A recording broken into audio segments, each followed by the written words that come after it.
Bienvenidos a Economía de Frente con Ernesto Fray Santoscoy y como invitado especial Alfredo Ávila Gesdes. Comenzamos.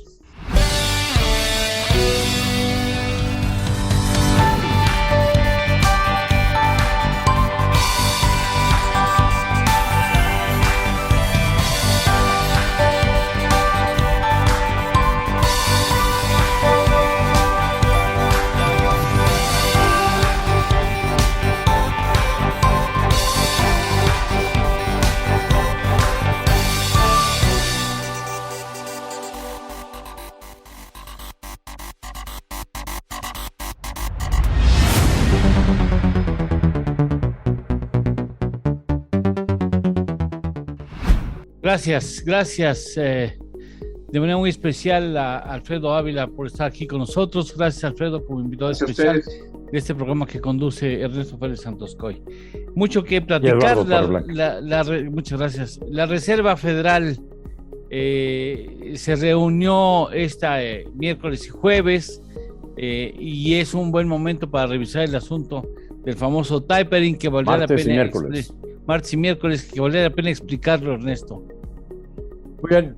Bueno, pues se han implementado políticas monetarias extremas desde la crisis hipotecaria de hace 12 años.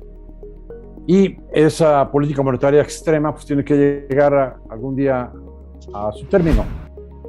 Y como se piensa que se debe de hacer, y así más o menos fue lo que sucedió hace 10 años, es que lo primero es que la política extrema consiste en bajar la tasa a niveles de cero, la tasa de referencia del Banco Central, que es la tasa a un día del país que corresponde,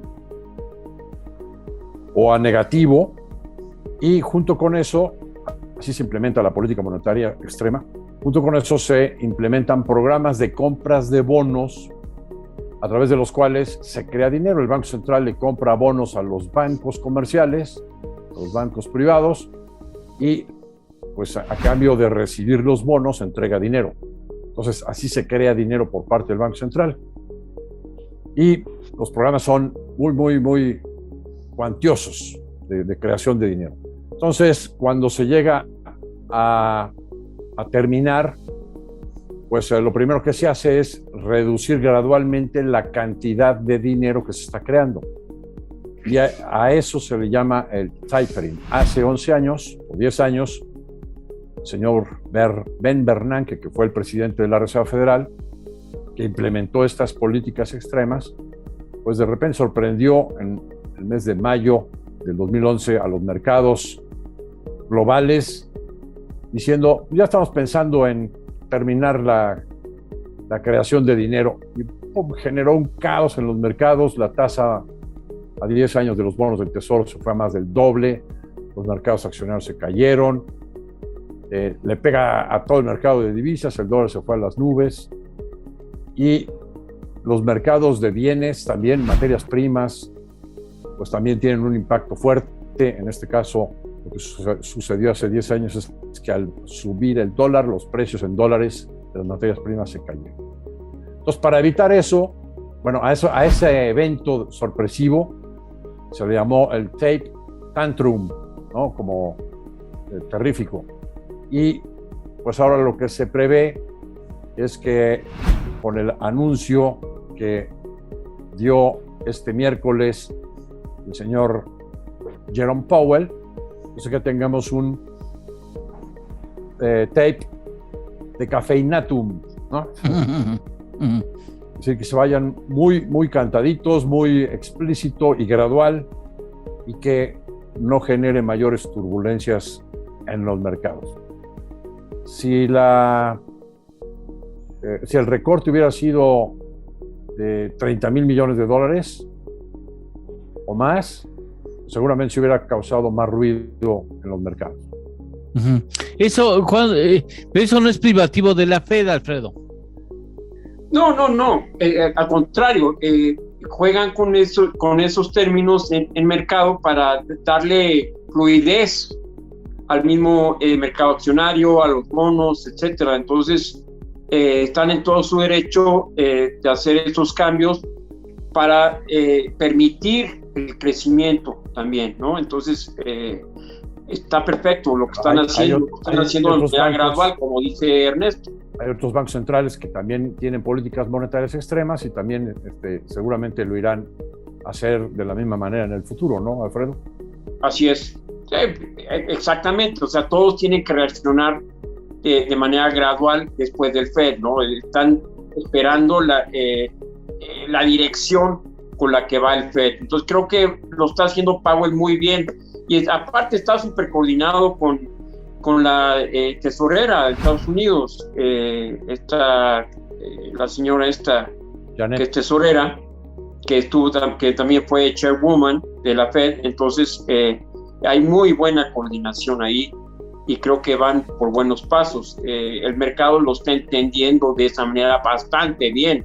Hay volatilidad del mercado, sí, pero lo está entendiendo muy bien el mercado, por lo que estoy viendo. Bien, ahora, hay otro asunto que tiene que ver con la carestía, la inflación, y en el eje de esa problemática mundial está el precio del gas, Alfredo.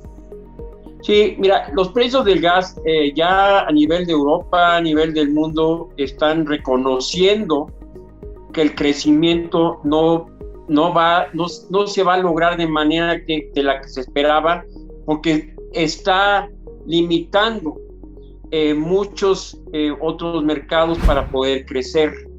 Y nadie puede hacer nada, porque pues es una cuestión mundial, o sea, así se llame el presidente de Francia, el presidente de Estados Unidos, o sea, no pueden hacer nada, son cuestiones de mercado, así como de repente el peso dólar, se va el dólar durísimo hacia arriba, pues no pueden hacer nada más que ciertos manejos de mercado, pero son cuestiones que salen de sus manos, no son dioses, ¿no? Entonces, sí, el gas ha venido a perjudicar al mundo, no nada más a México, Francia, no, al mundo en general. Y tienen que ver qué medidas toman, al menos para poder manejar esas variantes tan difíciles que hay ahorita, ¿no? Ernesto. Por darnos una idea de cuánto ha subido el precio del gas, tomando como referencia el gas en Texas, de un precio hace algunos meses de $1.80 unidad de BTU, pues anda por ahí de $5.80. Pero lo mismo que está sucediendo en el petróleo de Texas, que es el petróleo que sale del esquito, es decir,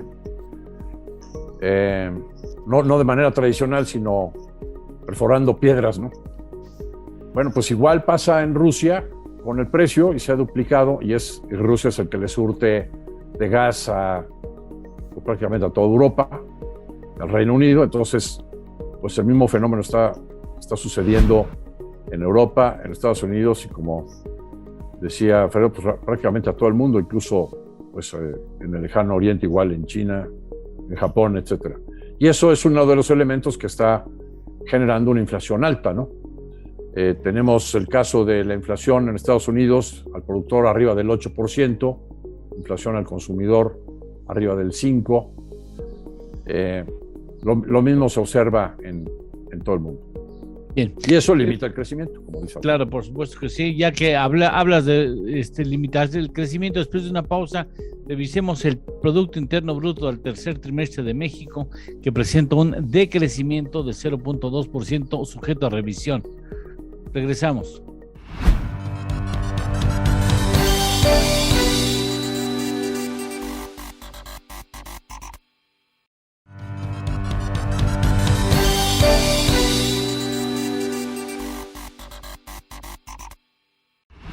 Sorpresivo, Ernesto, sorpresivo el proceso de desaceleración. Sabían que el crecimiento, el proceso de recuperación no estaba siendo con el vigor suficiente, pero nadie había anticipado que podía haber una baja. Bueno, sí teníamos previsto una ligera reducción de centésimas, perdón. El dato más bien salió mucho más negativo de lo que estábamos previendo. Menos 1.2 tercer trimestre contra segundo trimestre. Y si lo vemos a nivel anual, el tercer trimestre de este año contra el tercer trimestre del año pasado, sí hubo un crecimiento del 4.8, pero el trimestre anterior se estaba creciendo al 19, ¿no? Entonces sí se denota una desaceleración. Con las cifras oportunas que estaba dando INEGI para cada uno de los meses de este tercer trimestre, se podría haber dado en promedio, ¿no?, un crecimiento del 6% en lugar de este 4.8. Entonces, pues ya con la cifra preliminar, que todavía es una estimación oportuna del PIB, pues aparentemente los crecimientos que se tuvieron a tasa anualizada en agosto y en septiembre son mucho menores de los que originalmente había estimado el propio INEGI, de por ahí del 5%, 6%. Y no, más bien son crecimientos del 3% a tasa anual. Pero en tasa mensual sí traen una tendencia cada vez más negativa. O sea, es probable que la cifra de septiembre, que vamos a conocer a finales de este mes, el IGAE de septiembre, traiga una reducción en relación a agosto de menos 2%. La cifra de agosto menos 1,8%, ¿no? Entonces, sí se está contrayendo la economía. Si hacemos la lupa, ¿no?, acercándonos a ver qué es lo que está pasando en los sectores, pues el que más está bajando es el sector terciario a tasa trimestral. Tanto el sector primario como el sector secundario traen crecimiento del 0.7, según tercer trimestre contra segundo trimestre. Pero el sector terciario trae una contracción del 0.6%, a pesar de que estamos recibiendo remesas familiares de nuestros compatriotas que están trabajando del otro lado por montos de 4.500, 4.800 millones de dólares mensuales. Y esos recursos que le llegan a las familias, pues, se convierten en consumo. Bueno, pues a pesar de esa ayudadita, o ayudadota, como le quieras ver, son más de 50,000 millones de dólares si lo elevas al año. Pues a pesar de eso, hay una contracción del sector servicios, o sea, del mercado interno. Ahí es donde se ve lo más grave, que no es una cuestión de que por falta de chips se cayó la industria automotriz, que sí es cierto. Bueno, pues aquí hay algo más, que es el sector servicios, el mercado interno, de nueva cuenta contrayendo. Alfredo. Sí, mira, no hay que perder de vista que el COVID sigue haciendo estragos. Y la parte inflacionaria pues también está limitando el crecimiento. Entonces son indicadores que no nos van a dejar hacer lo que quisiéramos o producir lo que quisiéramos, tener servicios a mayor escala, porque todavía teníamos el problema ahí latente. Y también estaban hablando el otro día de que hay que hacer una mejor distribución de las vacunas a nivel del planeta, porque sobran vacunas en ciertos países, cuando África apenas ha vacunado al 4% de su población y en otros países han vacunado cerca del 60-70% de la población. Entonces hay una distribución mal hecha aquí. ¿Y qué van a hacer con las vacunas que se van a echar a perder? O sea, las van a tirar a la basura sin poder distribuirlas a nivel del planeta de manera racional. Entonces, los crecimientos en los frutos de todos los países no va a ser como lo esperado. O sea, tenemos estagnación con inflación ahí que está ahí latente, que no se les va a ir de las manos, porque si no tenemos un problema mayor. Entonces, hay que tomar en cuenta todos esos elementos. Se nos puede ir esto hacia un decrecimiento global de toda Latinoamérica. Esta cuestión de la migración de los haitianos a México es caótica. O sea, hay que ver todas esas variantes que pudiéramos tener en contra, ¿no? Ernesto. Sí, desde luego una de las principales razones de por qué el mercado interno está de nueva cuenta contraído es que en este tercer trimestre sufrimos una tercera ola de COVID con la variante esta Delta, y pues hubo de nueva cuenta algunas restricciones a la actividad económica, tanto en México como en Estados Unidos y en otros países. entonces sí llegó a perjudicar la recuperación económica que estábamos teniendo. Sí es parte de la explicación. China está en lockdown. En este momento. De nueva cuenta están restringiendo en China, en Italia, en España, en Reino Unido. Así es. Bueno, después de una pausa hay de asuntos que en la política pueden influir en la economía, como es el asunto de la revocación de mandato, de lo que se hablará después de una pausa.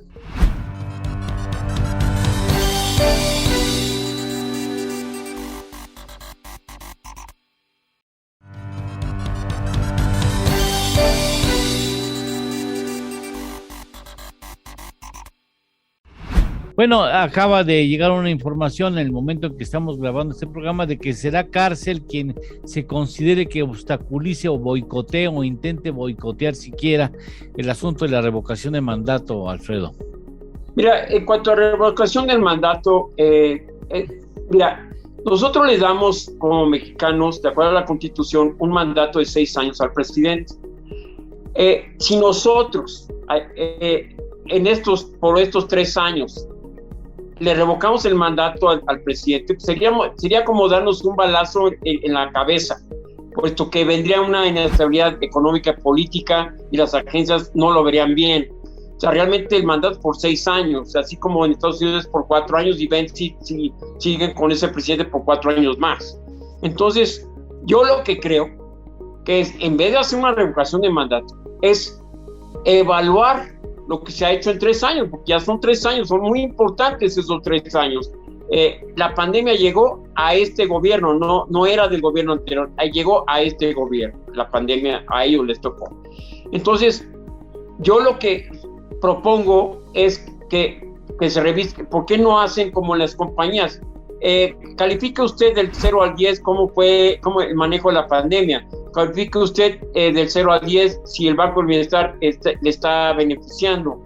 Califique usted del 0 al 10 si requiere realmente una reforma eléctrica. Califique usted del 0 a 10 si estuvo bien la compra de la empresa en Texas, etcétera. O sea, todo lo que se ha hecho sería bueno calificarlo, porque así el gobierno puede rectificar en aquellos ámbitos en los que esté débil, porque realmente el mandato tiene que seguir. O sea, te digo, es como darnos una bala, o sea, ponernos en la frente una pistola, ¿no? Entonces, realmente, o sea, queremos realmente que siga el presidente, porque queremos una estabilidad política y económica. El mandato es por 6 años. Ernesto. Bueno, si uno ve las encuestas que normalmente realizan las casas más prestigiadas de encuestas, pues se encuentra más o menos lo que comenta Alfredo, ¿no? Si se hace una valoración de cuál es, por ejemplo, el estatus de la seguridad, o cuál es la percepción de la situación económica, cuál es la percepción sobre la corrupción, en fin. Y en todos estos aspectos, el gobierno sale muy mal parado en todas las encuestas. Sin embargo, la popularidad del presidente, la aceptación o rechazo de la ciudadanía, todavía en las encuestas anda, las que salieron en esta semana, en 60%, ¿no? Sí. Entonces uno se queda de a cuatro y dice, bueno, si lo califican tan mal en su gestión, en los resultados de su gestión, ¿por qué sigue teniendo esa popularidad? Y bueno, pues es que el señor sabe hablarle a la gente y tiene una estrategia de comunicación como nunca nadie antes la había tenido en este país. Correcto. En Cuba sí, sí. ¿No?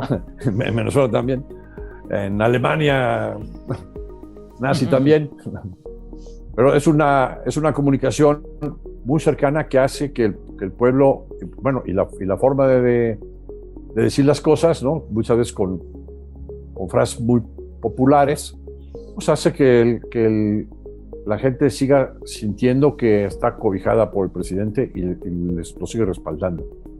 Entonces, pues de la revocación de mandato, me imagino, sí se va a ahondar la división en el país, porque sí hay los que están a favor y los que están en contra, y como que no hay medios tintes, ¿no?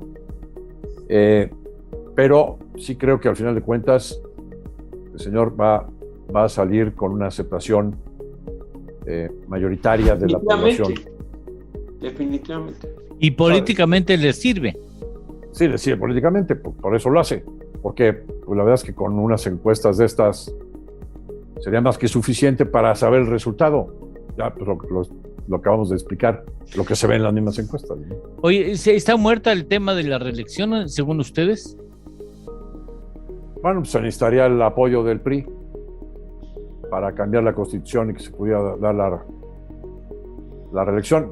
Pero sí se me haría un poco absurdo que el PRI, el partido que durante 70 años tenía de eslogan, el de la Revolución Mexicana, sufragio en efectivo, no reelección. No reelección. No en efectivo, sufragio efectivo. Esa es buena. En efectivo es de lavado de dinero. No, pero sí. No, pero será sometido a prueba, Ernesto, en la reforma eléctrica, a ver qué tan rápido cambia de opinión ese partido. Bueno, fue el partido que impulsó la gran reforma de energía que daba expectativas de crecimiento de 5% anual a este país. Sería el colmo que es el mismo partido ahora entierre su propia reforma. Alfredo. Sí, mira, lo de la reelección está muerto, como estoy de acuerdo con Ernesto, o sea, no se va a dar, tendría que haber una revolución ahí, definitivamente. Yo lo que creo que lo de la reforma eléctrica, pues no debería avanzar, ¿por qué? ¿Por qué es tan exitoso? Esa es una pregunta que nadie hace. ¿Por qué es tan exitoso en Estados Unidos todo lo que es la energía que es privada? ¿Y por qué tendría que ser exitosa la energía eléctrica en México siendo pública? O sea, es una evaluación que habría que hacer. O sea, toda la energía eléctrica en Estados Unidos es privada, la mayoría. O sea, yo creo que es del 90%. Y es muy eficiente, muy, muy eficiente. Entonces, y hay unas partes del CFE que sí son deficientes, muy técnicas, si ustedes gustan. Y también hay un déficit muy grande. En cambio, las privadas en Estados Unidos es muy difícil encontrar déficit, ¿no? Porque si no, se tiene que salir del mercado y el gobierno tiene que entrar.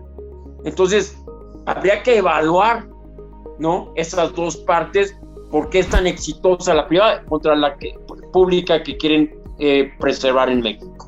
Bien. Les agradezco de manera muy especial su presencia en este programa. Muchas gracias a Alfredo Ávila Gesles, gracias por estar aquí como invitado en esta ocasión. Y muchas gracias Ernesto Fárez Santoscoy. Nosotros hasta la próxima semana. Muchísimas gracias. Que estén bien. Gracias. Gracias, saludos.